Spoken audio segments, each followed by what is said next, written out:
The Element Wealth Studios reposition here today for 100 years of faith, family, and Farm Bureau. Rhino, was that Luke Bryan? It was. I recognized it. I didn't know who it was. Luke Bryan. I'm not a huge country music fan, but I do know a couple of artists here and there. Vince Mangold, a member of the Mississippi House of Representatives. He represents District 53. That includes Franklin, Jefferson Davis, Lawrence, Lincoln, and Pike counties. He's the vice chair of the House Agriculture Committee. Welcome, Vince. What kind of chopped up district do you have to have all those counties? It's pretty chopped up and it's pretty rural. Yeah. You know, when I ran the first time, they came down, well, they wanted to come down and say, well, you know, we'll help you walk your district. And after I'd kind of rode through it, I said, y'all can walk it if you want to. I said, but I'm riding. I mean, you know, because it was, you know, miles from driveway to driveway. Yeah. You know, I've got a little bit of downtown Brookhaven, but, Yeah. you know, not a whole lot. Well, that is a lot of agriculture in that area. Yes, sir. That's what I like to do. And you're in that business as well, right? I am in that business. I'm here today representing the farmers of Mississippi and poultry and cattle. We do both of that. I'm a Farm Bureau member, board member there in Lincoln County. Yeah. So this is where it's at. Wow. And what about this facility, this event? This is a big deal. It is a big deal, and I was fortunate enough. That was early in my legislative career, and Senator Cindy Hyde-Smith invited several of us over that were ag-related to break ground. I mean, I've got a picture somewhere of us, you know, with the ceremonial shovels in the ground and all this, and so to see it come to fruition is just amazing. It's a beautiful facility. So desperately needed. Yes. So desperately needed. I mean, it had gotten to the point, honestly, where you think about the visitors that come into town that have maybe not ever been to Mississippi, and they're going to events that we would have at the Trade Mart, and it got to the point where you really didn't want them to go to the Trade Mart. No, right? no, it looked pretty rough. But you want to showcase this one. It's awesome. This one's got it. Yeah. This one's got it right here. Well, I mean, you like to see your government money spent wisely, and this was done wisely. Yeah, I totally agree. So the Farm Bureau Federation, how critical, Vince, has that been to the agriculture industry in our state? Well, it's like, you know, Mike said this morning when he was on with you, they're the voice of agriculture, you know, and it gave them a seat at the table. And, you know, and I like to say I'm a part of that voice as well as the legislative voice, you know, because, you know, I'm going to see things different than, you know, he talked about folks, you know, never live anywhere where there's not concrete. There's not a whole lot of concrete out where I'm at. Right, exactly. You know, and so I like to say I'm here for, you know, to help with the Farm Bureau voice, but also the farmer voice. And Farm Bureau is critical because, you know, we don't have a whole lot of staff, you know, as a legislator. Sure. You can pick up the phone and call the Farm Bureau folks and say, look, I've got a question on this. Somebody there can get you an answer. Yeah. You know, so and they're critical. And that makes your job easier, too, as a legislator, yes, doesn't it? Yes. You seek that input. You want that input. Yes. You need that input. All too often you find out about it after the fact, and then somebody's mad. Hey, they'll get mad in a heartbeat, I promise you. You know, I drove through the Mississippi Delta a couple of days ago. We hosted the show up in Cleveland, Mississippi. It was a little cool, I heard you It was talking. cold. I was cold up there. But you know, I just always marvel, Vince, when you don't have to drive too many miles from our position here in central Mississippi up through that delta, and it's just incredible just how fertile that ground is. You can tell because you just see just acres and acres of row crops and a few cattle farms here and there. It's just a big dang industry in our state. It's huge. Well, I mean, as Mike said, you know, and I'll repeat it, you know, ag is number one in Mississippi. And, you know, the poultry part of that is the number one over all of it. Yeah. But, you know, so, you know, the farmers are doing their share in Mississippi to make, you know, Mississippi a better place. Yeah. And, of course, it's all across Mississippi. Go over into east central part of Mississippi. You're talking about the poultry industry. Huge over there. Huge over there. I mean, you know, that's the insurance people's biggest fear is the tornado lines up on part of that world. I hadn't thought about that. Yes, they talk about it all the time. But, you know, it is what it is. But poultry is big business. So what are you hearing from your your peers in the industry, Vince? What are their chief concerns that they're asking you as a member of the legislature perhaps to address? And then, of course, our congressional delegation as well. What are you hearing from? Well, I mean, everybody just wants to be allowed to be a farmer, to do what they feel like God has set them apart to do. And, you know, he talked about conservation. Farmers are the biggest conservationists. They're not going to do anything that's going to harm the land because it affects what they do. It's their most precious asset. Yes. Is that land. They've got to take care of it so they can hopefully pass it down to the next generation. Yeah. And, you know, and so, you know, just leave them, you know, leave the regulations alone, you know, let them do their business, and they'll take care of it. I mean, they don't have to have outside help. Yeah. And is there anything you've got planned from an agricultural legislative perspective coming up in the next session? I don't have particular? anything that I'm bringing. You know, a lot of times we end up playing defense. Yeah. You know, somebody will try to come up with something that, you know, on the outside it looks like a good idea, but when you get Farm Bureau involved, let them, you know, get down into it and check down in the weeds, and, you know, it's going to present a problem down the road, so we'll have to, you know, work through that problem, you know, or kill the bill or whatever we've got to do. But, sure. You know, we're going to do what we can to protect the farmers and ranchers of Mississippi, best we can. Did you take a tour in there? Did you see that big John Deere? I haven't been in there yet, but I see that thing? That thing. I heard them talking huge. about it.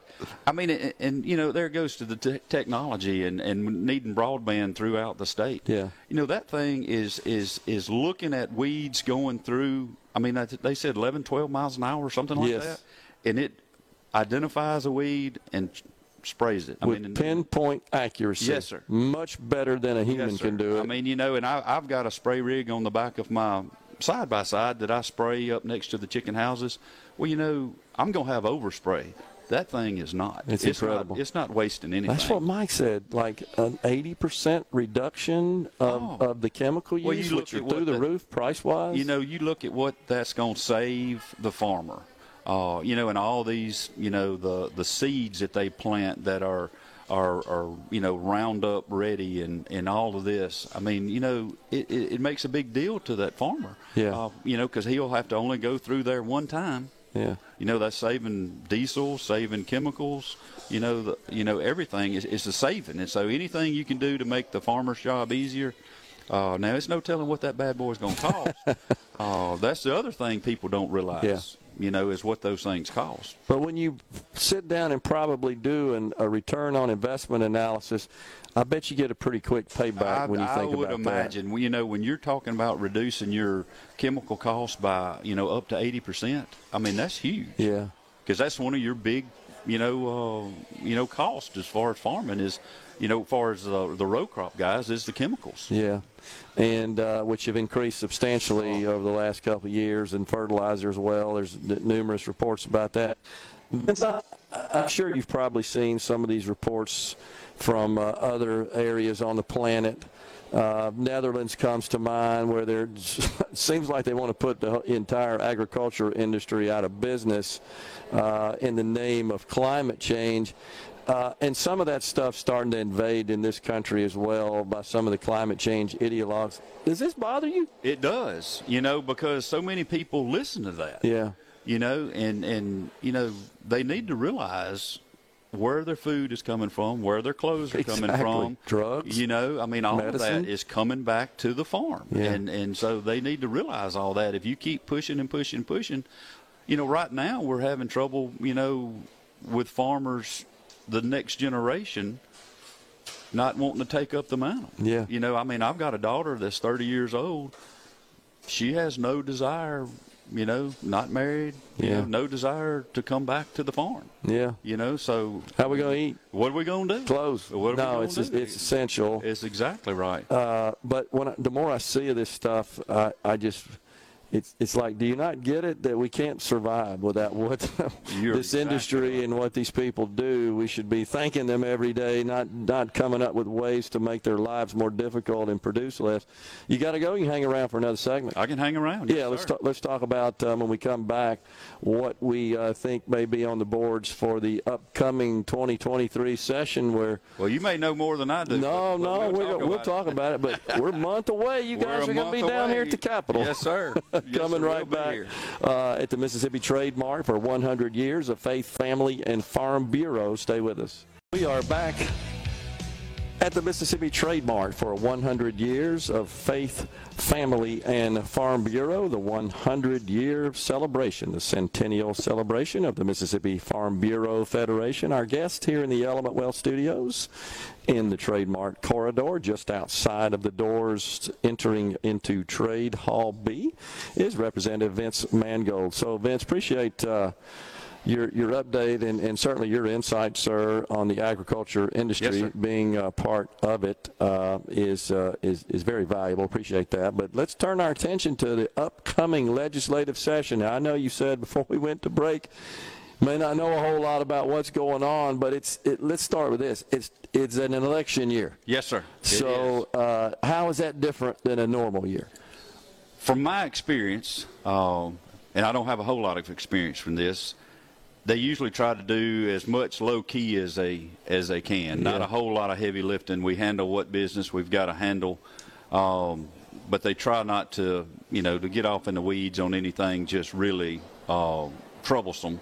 But, if it shows up, we will handle it. But, we'll know, everybody will be on pins and needles that first month. But early February, we'll know if we have opponents. We'll know who's running, who's not running.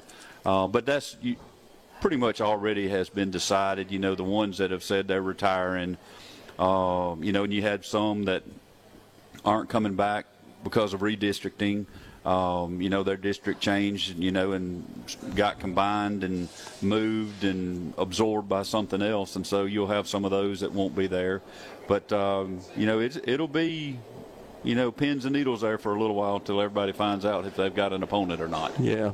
So Speaker of the House, Philip Gunn, announced, of course, to the conference that he will not seek re-election for his House seat. Yes, sir.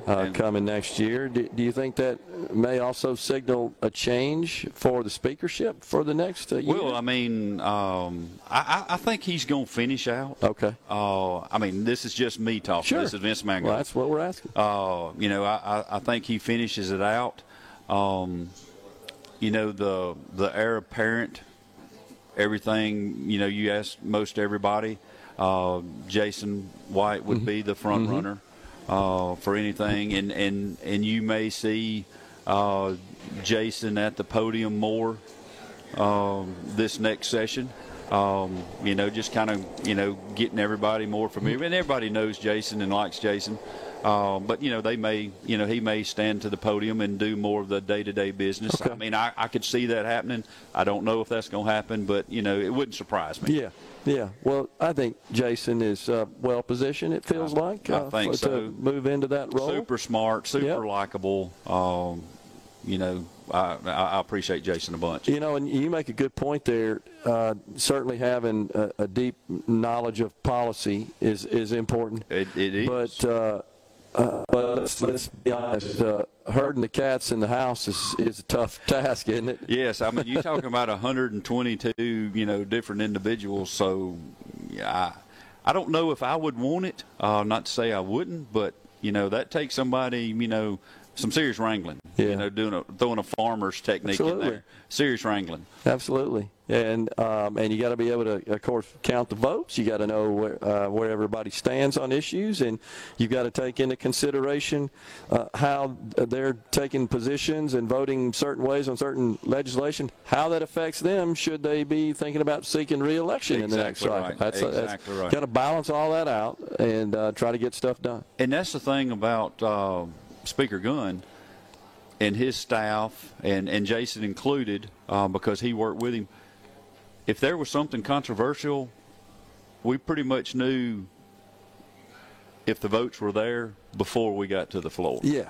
Yeah. You know, and they would protect you. You know, if the votes weren't there, they weren't bringing it out on the floor for a fight. Okay. You know, and so you appreciate that. Yeah. You know, and it lets you keep face with, you know, folks across the aisle, and I'd like to think that you know, I've got friends on the other side. You know, I try to make sure and speak to everybody, Sure. and you know, because you know you don't want to be alienated or alienate anybody else. Sure. You know, so you know, you have to do a good job of handling everybody and approaching everybody with, you know, the same as you would Republican or Democrat. Yeah. You know, treat them all the same. I've sat in the gallery a few times and I've just seen you there. I've seen you observed. there. And you know, I would say that overall it looks to be fairly amicable. I just don't see people on, you know, even when they're on different sides of the aisle or different sides of a bill or an issue. I've never seen it elevate to the point of hostility. Right, and that's the thing that, you know, early on, I remember Representative Steve Holland. Mm-hmm. He would get to the well, and I mean, he would holler and scream and fuss. And That's just his style. And that's just his style. But he was going to tell it the way he wanted told, and argue the way he wanted it argued. You know, the way he thought it should be done. If he got beat, fine. Yeah. He see you in the hall, shake hands. Hey, Yeah. you want to go grab something to eat? Yeah. I mean, that's what it's all about. That's absolutely you know, right. that's what it's all about. Yeah, that's a good point. So last year, you know, anytime I've had a member of the legislature on, Vince, or the statewide elected folks, I've always sort of described the 22 session as a very active and eventful session. Yes, sir. A lot happened. I'll agree. The one thing that was unfinished, that just to get your thoughts on, was the citizen-initiated ballot measure process, which essentially the Supreme Court invalidated as it stands right now. Correct. In our Constitution. And so that's got to get fixed if we want the citizens to have the ability to get a measure on the ballot for broad vote. And so we couldn't get that done. The Senate and the House couldn't agree on, I think the fundamental sticking point, as I recall, was the number of votes required. Right. Pardon me, signatures required. Signatures required to pass the muster with the Secretary of State to get the measure on the ballot. Do you feel like that's going to come up again in this coming session? I'm sure it will. You know, I know that's one thing you were talking about, Representative Shanks. Yeah. You know, that's going to, you know, fall in his committee. I think we will try to get something done. You know, we were holding the line, the amount of signatures that they have previously. Yeah. You know, the same basic program. Right. The only difference was it wasn't going to go to a constitutional amendment. It was going to all be statutory. The measure itself. Right. It would go into law. That way, if Right. we've got a problem, we can go and fix it. And change You it. know, we do it all the time. Because any change in our any amendment to our Constitution has to be ratified by the people. Right. You have to line up and do it again. Yeah. You know, At a statewide, pardon me for at a statewide right. election. Exactly. You can't just say, "Hey, let's do this now." No, it's got to wait till you have a next statewide. Yep. And so, I think something's going to get done. You know, if we can work with the Senate and maybe shrink the number, between us and them. Yeah. I would love to see it stay where it was. That was easy. I would too, honestly. And the people need that opportunity. If they don't like something we're doing, or if they don't think we did enough, well, they can go out and do the business and get the signatures and bring it to a vote like that. I mean, that's part of America. Yeah. I think it's a good policy. Yeah. So Carol in Starkville, one of our regular listeners, says, wishing Governor Reeves and family a Merry Christmas, along with the legislative members and their families. Thank you for caring for Mississippi and Mississippians. Really nice, Carol. Thanks for sending that in. Well, thank you, Carol. I appreciate that. Yeah, and same to you, Carol, as well. But it's hard to believe, Vince, you guys are going to be the third. Is that right? Yes, sir. Whatever. All right, the first is on Sunday. Sunday. Monday, Tuesday, be the third. Be the third. Yeah. That's We'll be in the quick. That's unbelievable. Yes, sir. That we're at that again. So I wonder how much sort of political theater we may see because it is an election year. In your experience, do you think that happens sometimes? I don't know. You're going to find out really quick in the session, who's running for what. Yeah. Because it's February 1 this year. Yeah. This time, I mean, because we adjusted that. Passed legislation to shorten that window because, we were going all the way through session wondering That's right. if we were going to have an opponent. We're going to know We're right in the gonna middle of know- the session. We're going to know really quick. You're going to know who's lining up for statewide offices. Yeah. If there's going to be anything different there. It's going to be interesting really quick. Yeah. Really quick. Well, it'll give us plenty to talk about here. Oh, yes. You won't have any problems getting subject to talk about. Yeah. So we got that coming up, 23. Now, most important question, you running for re-election? Yes, sir. Okay. I'm going to seek re-election there for District 53. It'll be a little bit different. You listed my counties there at the beginning. All the counties are the same, but I lost that little piece. I had just a piece of a box of Jeff Davis. Okay.